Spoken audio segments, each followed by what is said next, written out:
Welcome to Here's to Your Health with Joshua Lane. Here's to Your Health discusses the current thinking in wellness, bringing you the most influential thinkers in beauty, fitness, and longevity. Your host, Joshua Lane, was part of the Dr. Ann Wigmore team that helped bring wheatgrass sprouts and raw foods to a worldwide audience. And now the host of Here's to Your Health, Joshua Lane. Welcome to Here's to Your Health. I'm your host, Josh Lane. Our guest is Robert F. Kennedy, Jr., known for his work as Chief Prosecuting Attorney for Riverkeeper and his successful protection and restoration of the Hudson River from the damage done by decades of industrial pollution and government inaction. Riverkeeper was instrumental in ensuring the safety of the Hudson River to provide safe drinking water and a healthy river for fishing and recreation. The legal challenges from Riverkeeper to the polluting industries are responsible for ending pollution of the Hudson River. Robert F. Kennedy Jr. helped found the Waterkeeper Alliance and the movement for clean water that has spread across the globe to now include 307 new Waterkeeper groups in 35 countries. Waterkeeper is now the world's largest and fastest growing nonprofit focused solely on clean water. And for this work with Riverkeeper, Robert F. Kennedy Jr. was named one of Time magazine's Heroes of the Planet. Robert F. Kennedy Jr., one of the founders of the Children's Health Defense, is with us today to speak about a public health crisis concerning safety problems associated with vaccines. His new book is The Real Anthony Fauci, Bill Gates, Big Pharma, and the Global War on Democracy and Public Health. Robert F. Kennedy, welcome to Here's to Your Health. Thanks for having me, Josh. Very happy to have you on the show. Now, your new book, The Real Anthony Fauci, is really quite controversial. What is it that prompted you to move from all the great work you've done with the environment to this new problem that you have discussed about problems with vaccine safety with mercury, formaldehyde, aluminum, and polyethylene glycol found in vaccinations? Well, I got dragged into this controversy, kicking and screaming, in 2005. It was not something that I wanted to do at that point. We had River Creek waterkeepers that were suing cement kilns and large coal-burning power plants in the United States and Canada. We had about 40 lawsuits going on addressing the issue of mercury emissions from coal-burning power plants and cement kilns. The mercury was precipitating into waterways and out. And at that point, every freshwater fish in America had dangerous levels of mercury in its flesh. And it struck me that we were living in a kind of science fiction nightmare where my children and the children of most Americans could now no longer engage in the seminal primal activity of American youth, which is go fishing with their father and mother in the local fishing hole, and then come home and safely eat the fish. And so we were litigating against all of these plants, and I was going around the country, engaging in lawsuits, and also giving speeches. And it happened that when I would give speeches, more and more often, women would come and occupy the front rows, and they would then stay and try to talk to me afterwards. And virtually all of them were mothers of intellectually disabled children, some of them profoundly disabled, and they all believed that their children had been injured by vaccines. And one of the, I listened to them politely, but it was not an area that I wanted to get into. I was very happy doing what I was doing, protecting clean water. One of these women came to my home in Hyannisport over the summer of 2005. She was a psychologist named Sarah Bridges from Minnesota. She had a son who was completely healthy, who had gotten a vaccine, a mercury vaccine, and had severe autism. And she had received a $20 million judgment from the vaccine court acknowledging that her son, Puerto Rico's, got autism from the vaccines. She didn't want it the same fate to happen to any other child. And she came out with a big pile, probably 18 inches deep, of scientific studies. And she put them on my front porch and said, I'm not leaving here till you read these. I'm very comfortable reading science. I've brought hundreds and hundreds of lawsuits. Virtually all of them have involved some kind of scientific controversy. And I'm very comfortable reading science, and I know how to read it critically. I began paging through the abstracts of these studies, and before I was even a few inches deep, I recognized that there was a huge delta between what the public health agencies and the pharmaceutical companies were telling us about vaccine safety and what the actual published peer-reviewed science was saying about it. Well, what the scientific studies were saying was devastating. And I began at that point, that experience prompted me to make telephone calls to people like Francis Collins and Anthony Fauci and Marie McCormick, who is the director of the Institute, President Kathleen Stratton, who was the chief staffer. These are the people who are supposed to be supervising vaccine safety. And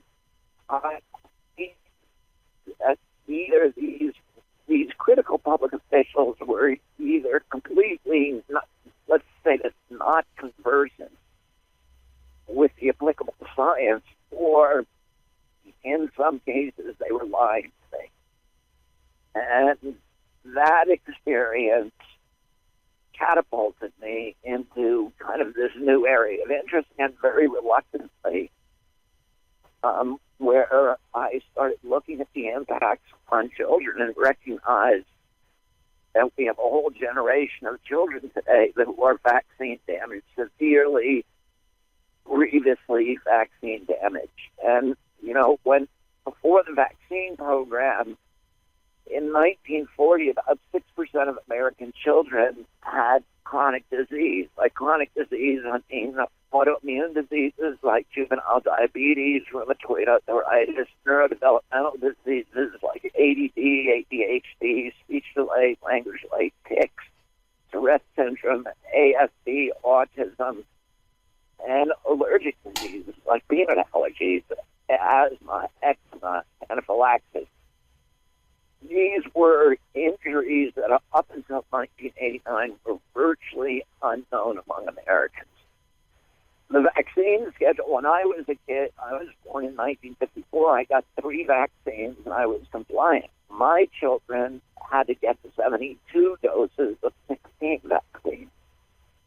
And that big change occurred in 1989, and that year, chronic disease began increasing exponentially. So we went from 6% of our children being chronically ill to 54%.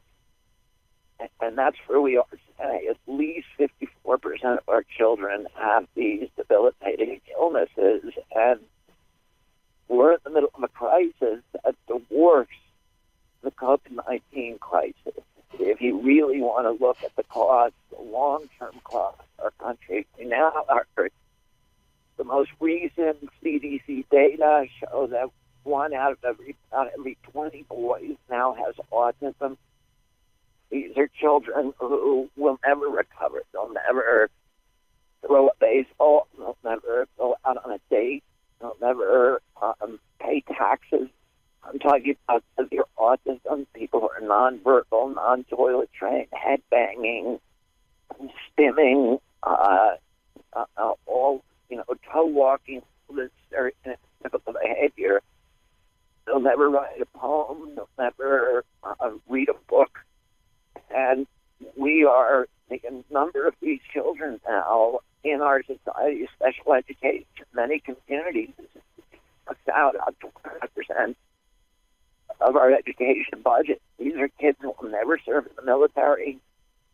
The explosion of autism in young people today is probably the most significant economic burden and social burden that our children are going to face. And it's not just autism.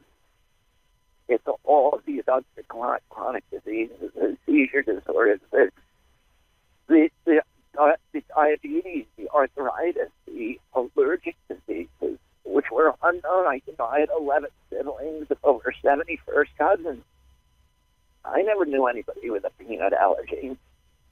I never knew anybody with autism. And I was raised at the spearhead of the movement for people with intellectual disabilities. My aunt, Ina Shriver, founded Special Olympics. My cousin, Anthony Shriver, founded Best Buddies.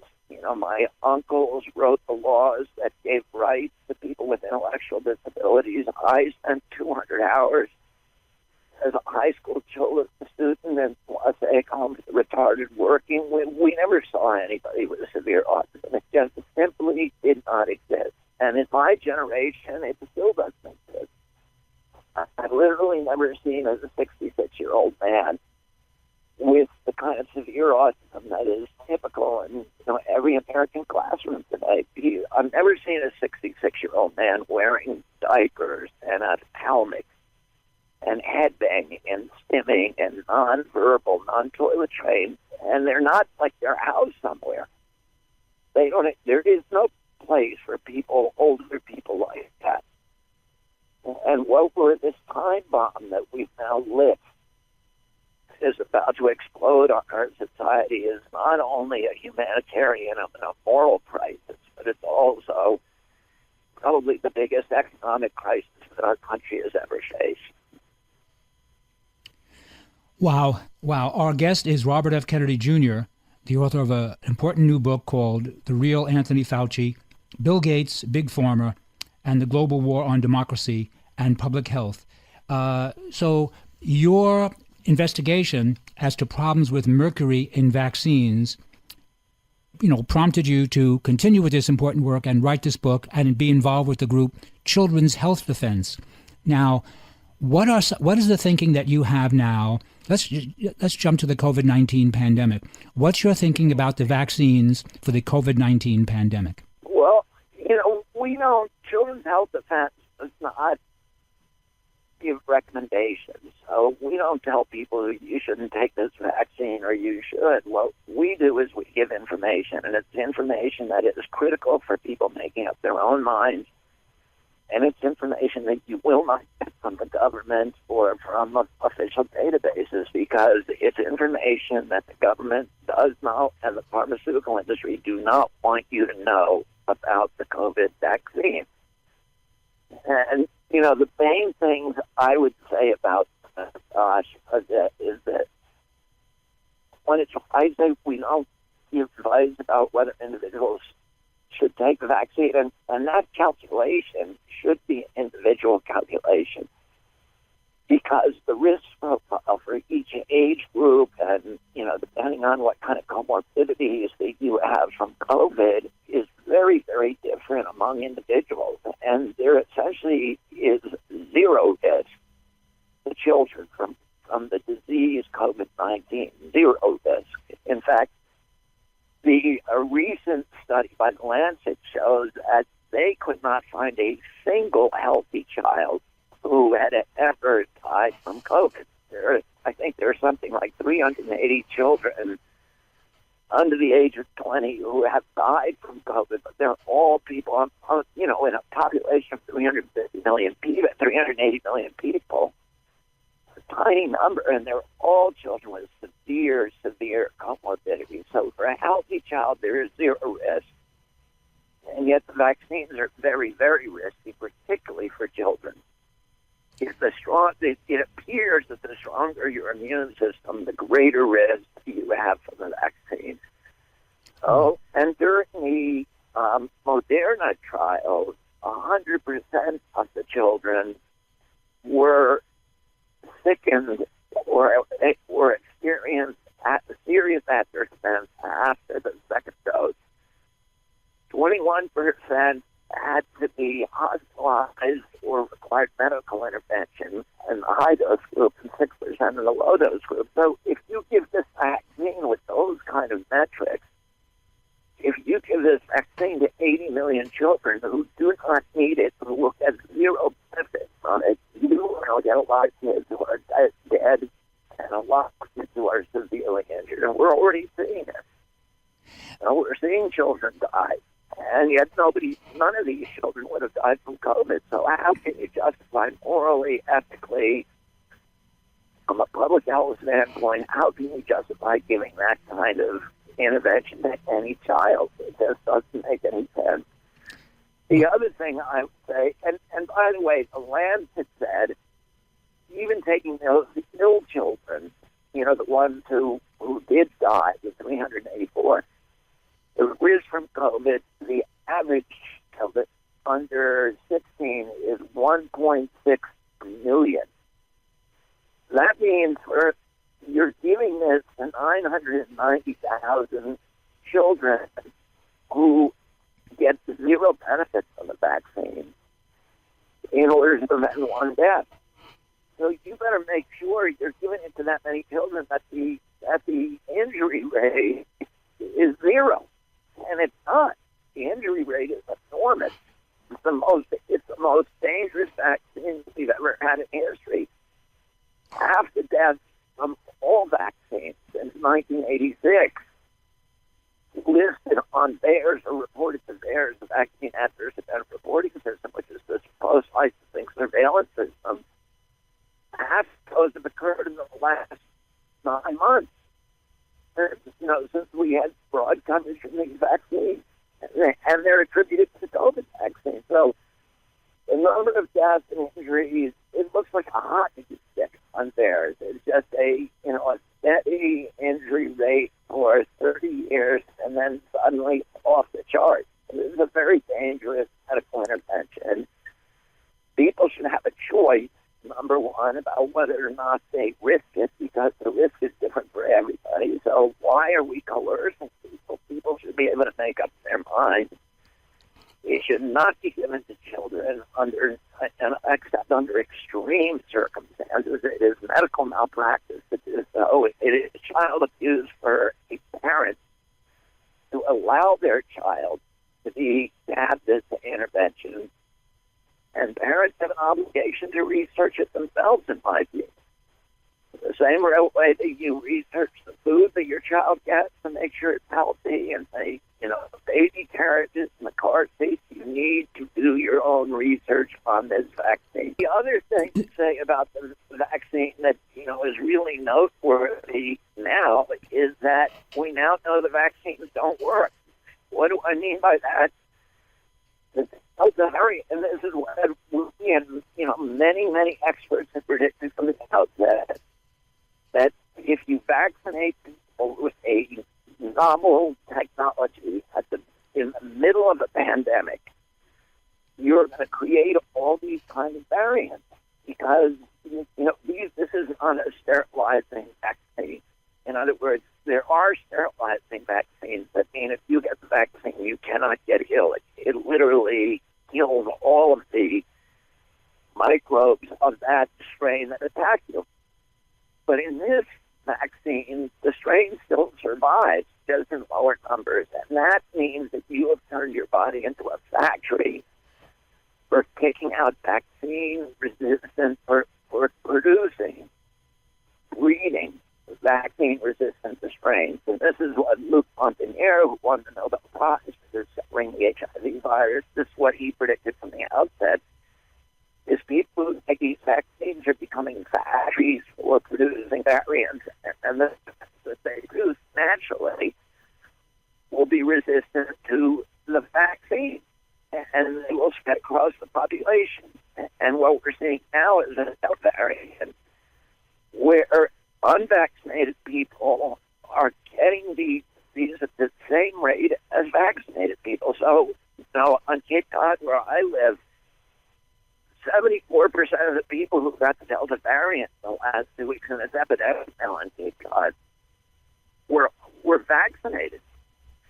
The only people who are not getting the Delta variant are people who got a natural illness, so they have natural immunity, and that's why we should be encouraging children to get the natural virus because it gives them now, apparently, by all the medical data that we have, lifetime immunity to every variant, not just one variant. The vaccine will protect you against one or two variants. But if you get the disease, you're protected against all variants for life. So it's much better to have the kids get the disease when they're young, when they can't be hurt by it. Then they have lifetime protection from all variants, rather than doing what, I mean, the emperor has no clothes now. Now we've had this profound, catastrophic, cataclysmic vaccine failure. It's clear for everybody to see the vaccine is not working. The Delta variant is spreading. And so what good did you get from getting that vaccine? Nothing. All you did was you made yourself vulnerable to a much more pathogenic variant. It would have been much better for most people to do a different strategy. And, it's kind of, I remember, the extraordinary feature of this whole experience is the credulousness and the gullibility of well-meaning Americans who just say, well, I'm going to do whatever Anthony Fauci tells me to do. He's the expert. And, we're going to just listen to him. And then Anthony Fauci tells you to take the mask, the masks don't work. And then he says, now strap one on, now strap two on. He says at different times that the lockdowns don't work, that, and then he's been telling you the vaccine is going to work. But it doesn't do what a vaccine is supposed to do, which is to prevent transmissibility and to prevent infection. Oh, how can you say that? And now we know that it actually is making you more vulnerable to this Delta variant, that the vaccine has completely failed. And it's like these cults, these religious cults who say, well, the world is going to end in 1984, and the world doesn't end. And everybody says, okay, well, when does the leader of our religion tell us when the next deadline is? And everybody keeps believing, even though the core belief has, been exploded. And it's very, very, very, strange. Our guest is Robert F. Kennedy Jr., author of an important new book called The Real Anthony Fauci, Bill Gates, Big Pharma, and the Global War on Democracy and Public Health, published by Skyhorse Press. Mr. Kennedy, is it the mercury that is contained in the vaccines that is the major health risk? Mercury was probably the worst health risk, but the mercury has been removed from most American vaccines, except for the flu vaccine, and it's not in all flu vaccines. It's only this year in about 13% of them. Until 4 or 5 years ago, it was in 85%. And, the flu vaccines are given to everybody, including pregnant women. So that's not smart. Mercury is 1,000 times more neurotoxic than lead. It is literally the most neurotoxic element that we know of in the universe that is not radioactive. So why would you give that to little babies? The mercury in U.S. vaccines, from most of the vaccines, was removed in 2003, but the problem is it was replaced with aluminum, which is almost as bad as mercury. So you're seeing now we have a lot more vaccines, and so you're seeing these exposures and all of the neurodevelopmental disorders and the autoimmune disorders actually increasing. And our guest is Robert F. Kennedy Jr., who is the author of an important book called The Real Anthony Fauci, Bill Gates, Big Pharma, and the Global War on Democracy and Public Health. So, Mr. Kennedy, if mercury they're not using as much mercury, and they are using aluminum, what is the rationale? What was the rationale for using mercury in the first place? Well, the stated rationale was as a preservative, but it actually didn't work as a preservative.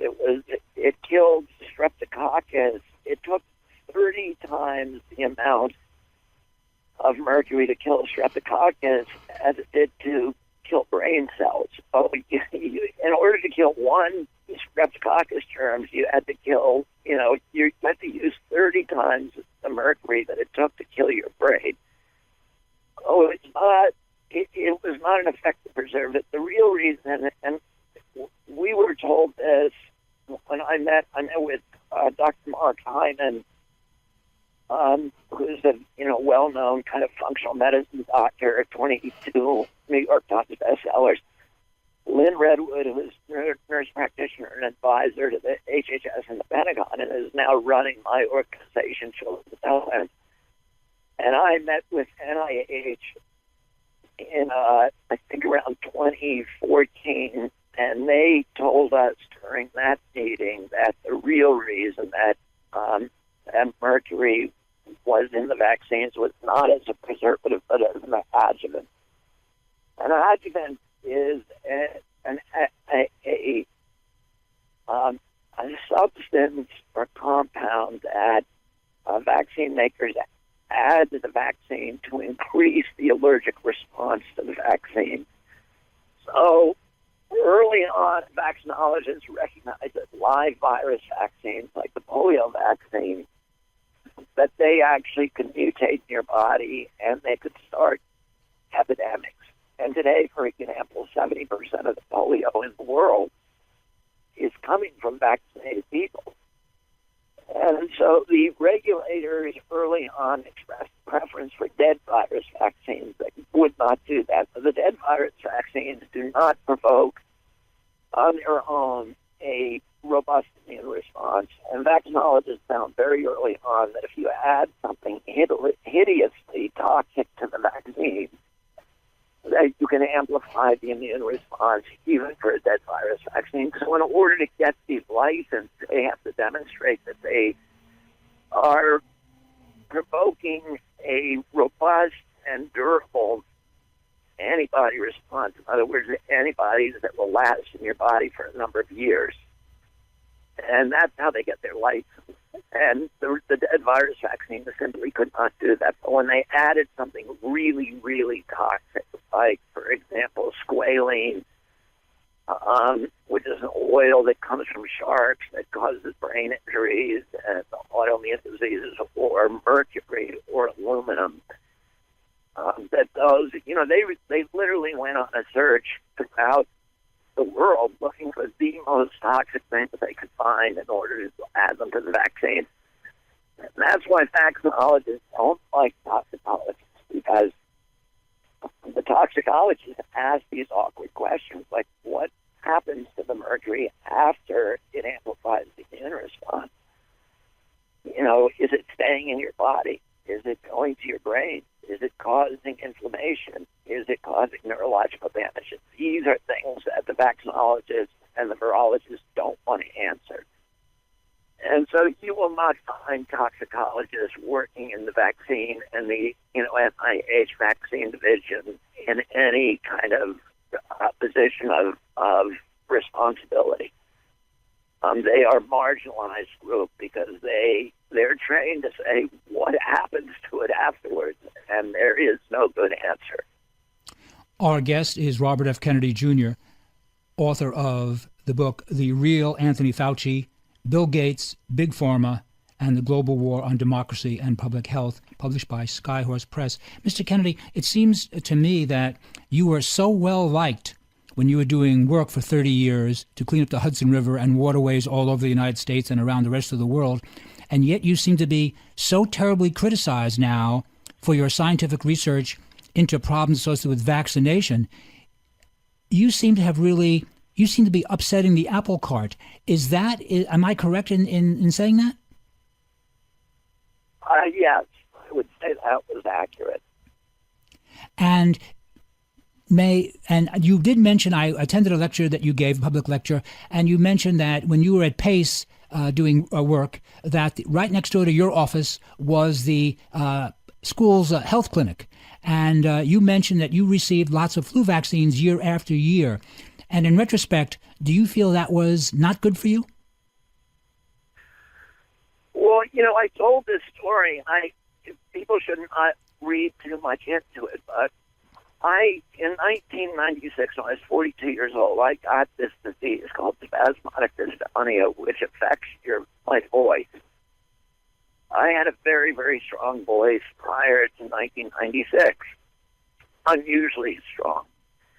And I used to get these vaccines every year, the flu vaccine, and I've been to many doctors about my voice, and they all ask the same question: what was the trauma that you suffered in 1996 that caused this to happen? And I've never been able to put my finger on anything in particular, but a couple of maybe 6 months ago, I was writing a complaint against the vaccine industry, and I had to go through all of the vaccines and look at the manufacturer's inserts, all the 72 vaccines that are now mandated for our children. Read the manufacturer's insert for every vaccine and look at it on the manufacturer's insert. They legally have to list all of the known or suspected side effects. And when I looked at the flu vaccine, I saw that there's about 420 different side effects listed on those 72 vaccines cumulatively. And when I looked at the flu vaccines that I was taking, one of the major prominent injuries that the industry acknowledges is spasmodic injury, which is a very rare disease that I have, is a recognized vaccine injury. Now, does that mean I got it from the vaccine? No, it doesn't necessarily mean that, but it is suspect, and it is definitely it's definitely a potential cause of what I've got, and I haven't been able to figure out any other cause. Our guest is Robert F. Kennedy Jr., author of the book The Real Anthony Fauci, Bill Gates, Big Pharma, and the Global War on Democracy and Public Health, published by Skyhorse Press.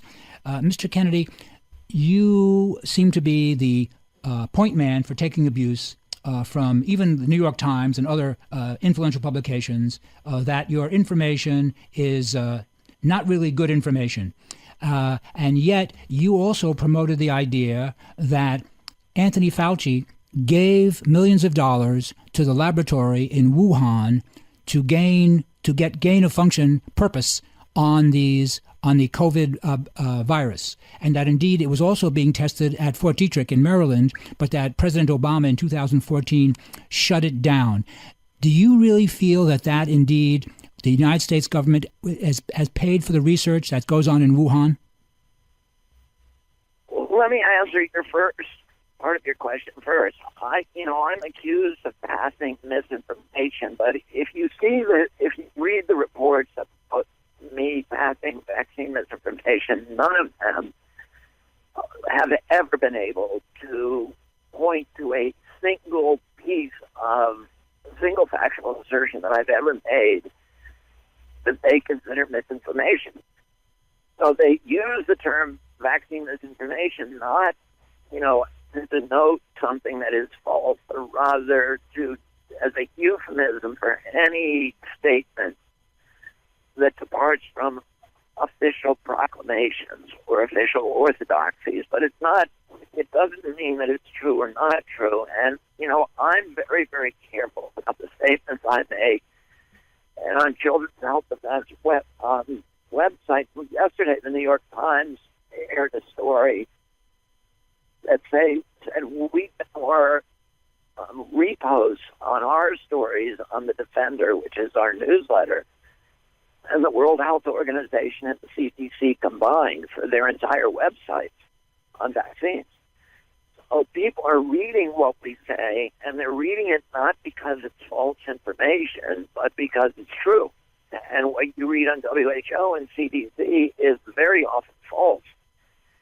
And what we do to make sure that it's true is we cite and source every statement to a peer-reviewed publication or to a government database. So we don't publish anything, and I don't make any statement that I cannot support with peer review. And, we have a very, very large advisory board, which includes Nobel Prize laureate who discovered HIV in 1993. We have the former director of the National Toxicity Program at HHS, most prominent expert on toxicity, arguably, in the world. We have 212 doctors and PhD scientists, and who have lived after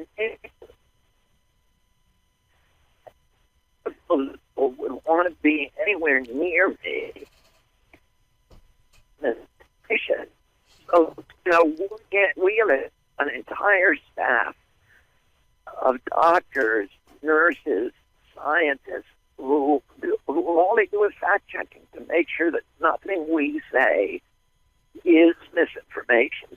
And that's why you'll see hundreds of references to me as a promoter of misinformation. The one thing that they don't have is a single factual assertion by me of something that is factually wrong.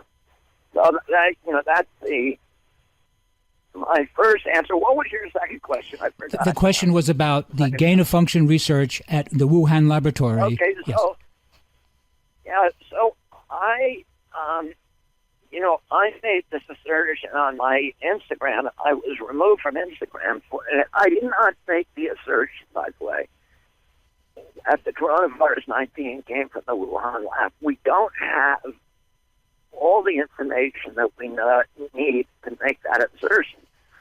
What I said on my website, on my Instagram, is that this is something that should be investigated by Congress as a possibility, and it's important for us to know the origin of this virus so that we can make sure that it doesn't happen again. And I was removed from Instagram for that. But now the National Intelligence Agencies are saying, it's very likely that it did come from Wuhan and the Republican Party. And you could say this is partisanship, and it is. But it also happens to be true, has issued a major report that is, from a lengthy investigation in which they are the conclusion that it did come from the lab. So that doesn't mean that it did, but I would say that the chances that it came from that lab are probably over 99% based upon what we know today. And, the other question that you asked is, was the U.S. government funding these studies? Tony Fauci went, under oath in front of Rand Paul a few weeks ago and said that NIH was not funding gain of function. That was a lie. I don't even know how we can say that, since the Chinese scientists who were doing those studies and publishing those studies, even during the Obama moratorium, were thanking NIAID, his agency, for providing them funding to do the studies.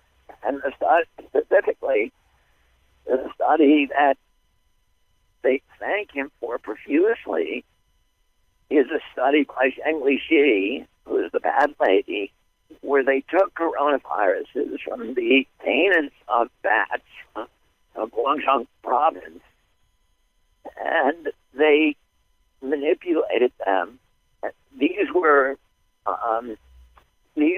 coronaviruses that could not jump from human to human, and it manipulated them deliberately to make them transmissible, and they proved their transmissibility by infecting rats and mice that had been humanized, that had been given human lungs, essentially, human lung tissue with the ACE receptors.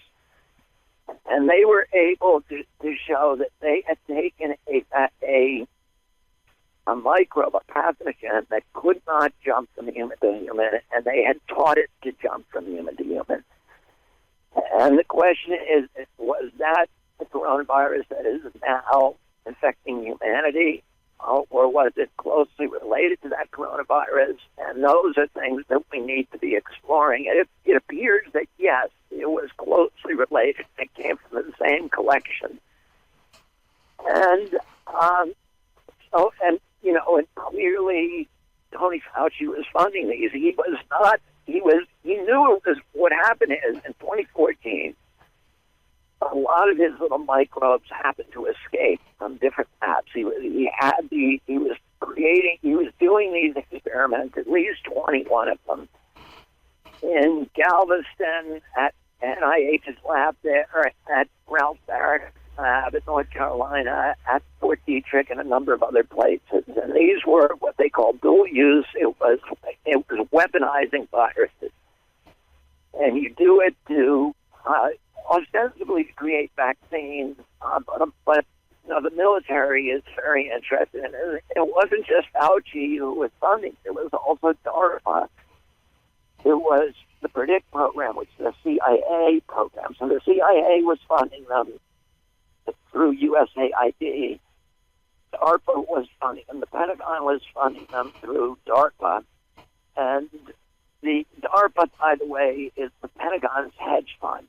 It creates, it invests in technology that can be weaponized. So it created GPS systems. It created the internet. It built the ARPANET grid. It created the stealth bomber, the M16 rifle, and many, many other technical innovations. But it was very, very interested about 2000 in creating new viruses that could be weaponized and used in war against enemies, but also, but you legally cannot create bioweapons, but you can create bioweapons if you call them vaccines.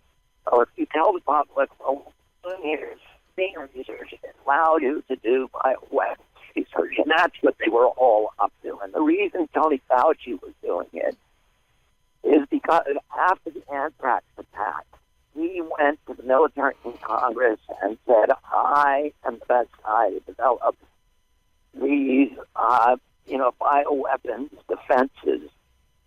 And so he has a $6.1 billion budget. They gave another $1.7 billion. And that money was coming from military sources. And in order to continue to justify that flow, that huge flow of money, which he uses to feed his armies, he had to continue doing this very sketchy gain-of-function research. So a bunch of his bugs escaped in 2014, and they were well-publicized escapes. They were just close calls where he had things escaped, and also things that weren't his fault. A bunch of smallpox vials with deadly smallpox were found just in a regular old refrigerator at Fort Detrick. A lot of this crazy stuff happened that got publicity. And as a result, 300 scientists signed a petition to President Obama asking President Obama to stop Fauci from doing this gain-of-function research and saying these bugs could escape and cause a global pandemic. And Obama listened. He announced a moratorium, and he forced Tony Fauci to close down about 20 of those experiments. But the worst of those, the one that Ralph Barrett was doing in North Carolina, he continued surreptitiously. And he started funneling money to the Wuhan lab so that he could do it offshore, out of reach of, the nosy White House oversight. And he didn't want to give it directly to the Chinese military. So what he did is he laundered it through this bioweapons grifter named Peter Daszak, who runs an organization called EcoHealth. And both the military, the CIA, and Fauci were all funneling, they're laundering money through this guy. And he's a guy that then, after coronavirus began circulating, he started generating these editorials and getting other people to sign them that said, oh, it's a conspiracy theory. Anybody who says this, is a quack, crackpot conspiracy theorist. And he published those in The Lancet and in Nature and Science magazines. And he got prominent people who were his buddies, and a lot of them were people who are getting grants from Tony Fauci. he got them to sign on to these and have sort of, this pantheon of famous, virologists who assured the public that this could not have been lab generated. They all knew they were lying at the time. They all knew they were lying. All knew that this came from a lab, because that it almost certainly came from a lab, because there's a particular genetic sequence in this virus that it just doesn't make any sense that it could have been the product of natural evolution. It's a genetic it's a series of amino acids that created a structure on the spike protein called the furin cleave, which is like it's a peculiar shape that was designed specifically to fit into the ACE2 receptor in the human lung. So if you think of the ACE2 receptor as a unique lock, this was a key that was designed to fit that block, and it almost certainly had to be genetically shared. And the other thing about it that we know is that the coronavirus that is now circulating cannot affect bats. So you can't give it to a bat. So how did something evolve from a bat that will no longer affect the bat? Normally, if a pathogen like that hops to a new animal, it will continue to be able to infect its old host. And also, you'll find a lot of intermediary natural selection development. So you can see that, it jumps first to a pangolin, it jumps to, rats, and you can trace and see what happened. And that's what happened when the SARS virus, which was another coronavirus, began circulating. And the MERS virus, they were able to say, before it jumped to human beings, it did this, it jumped to camels. And from the camel, once these viruses learn to transmit, to jump from one species to another, it's much easier for them to jump to the next species. So they'll jump to camel first or penguin first, and then they'll figure out how to jump to humans. But you will be able to find all of the intermediary versions of it and say, okay, here's how it did it. Here's the path it took. But with this virus, they've looked and looked and looked for a year. And believe me, the Chinese are looking at everything, because if they come up with that intermediary, it exonerates them. And the whole world is pointing to the Chinese now. So the Chinese are desperate to find those intermediaries, and they have not. And with MERS and SARS, they found them within days. But with this, they have not been able to find it. And that really weighs heavily toward, the presumption that this had to be laboratory manipulated. Our guest has been Robert F. Kennedy Jr., the author of The Real Anthony Fauci, Bill Gates, Big Pharma, and the Global War on Democracy and Public Health, published by Skyhorse Press. We have simply run out of time. A very important interview from Robert F. Kennedy and the organization is called Children's Health Defense. Please visit their website. They have very excellent information that can be of tremendous benefit to you and I and the rest of us. This is Josh Lane, listening to Here's to Your Health. We'll take a short break, and we'll be right back after these important messages.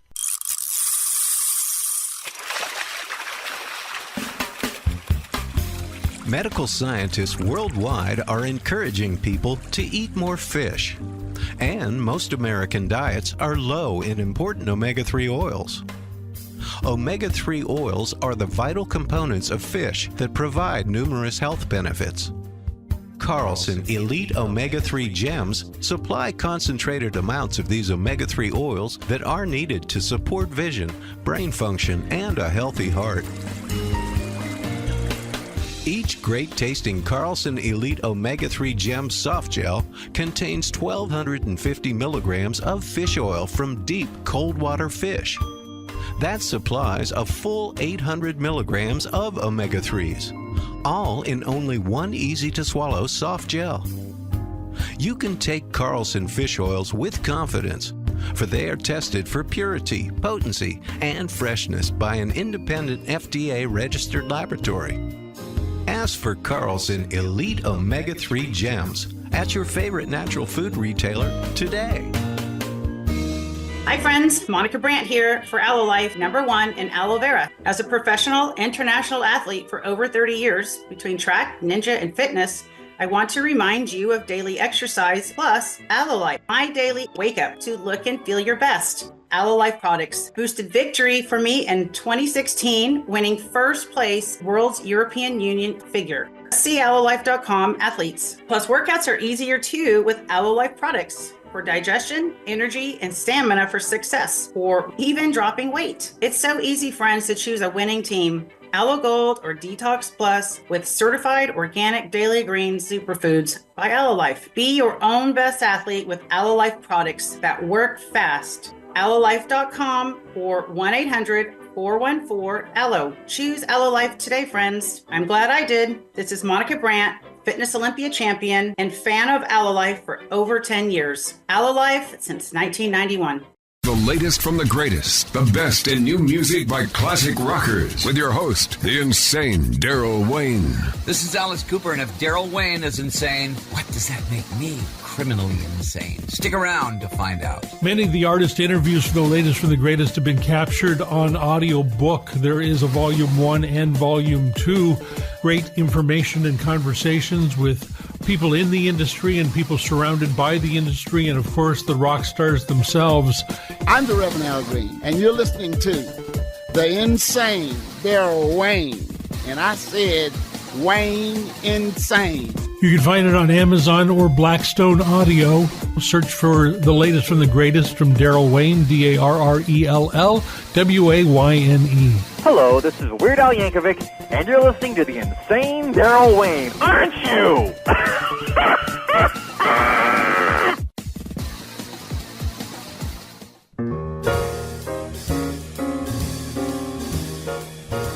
Thank you for listening to the show. If you have suggestions for guests or topics you would like to hear, please email me at joshlane.wellness@gmail.com. That's joshlane@gmail.com. JOSHLANE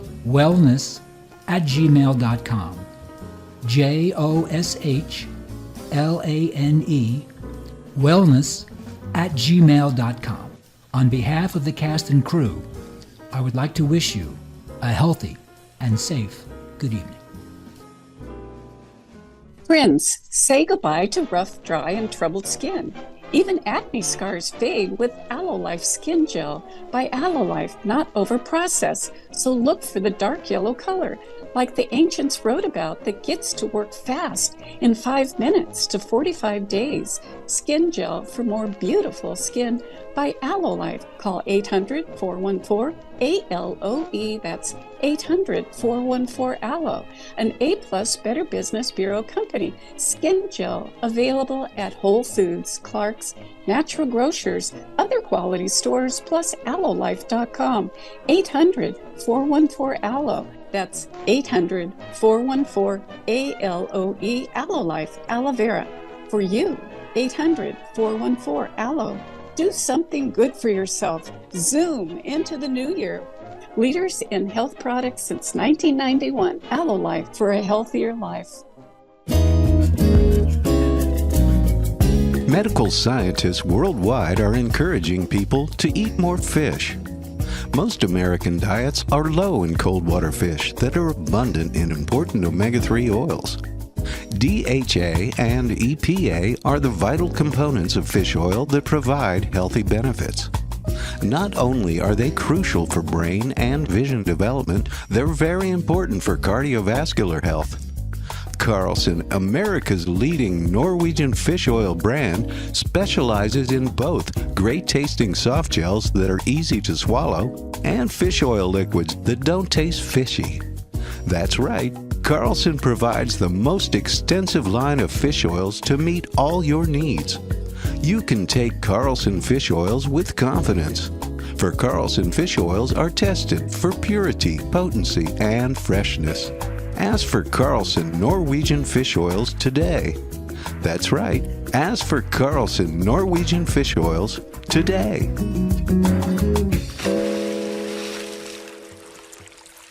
The latest from the greatest, the best in new music by classic rockers, with your host, the insane Daryl Wayne.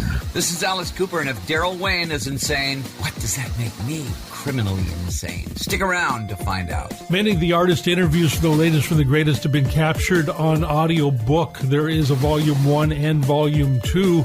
Great information and conversations with people in the industry and people surrounded by the industry, and of course the rock stars themselves. I'm the Reverend Al Green, and you're listening to the insane Daryl Wayne. And I said Wayne Insane. You can find it on Amazon or Blackstone Audio. Search for the latest from the greatest from Daryl Wayne, Darrell Wayne. Hello, this is Weird Al Yankovic, and you're listening to the insane Daryl Wayne, aren't you?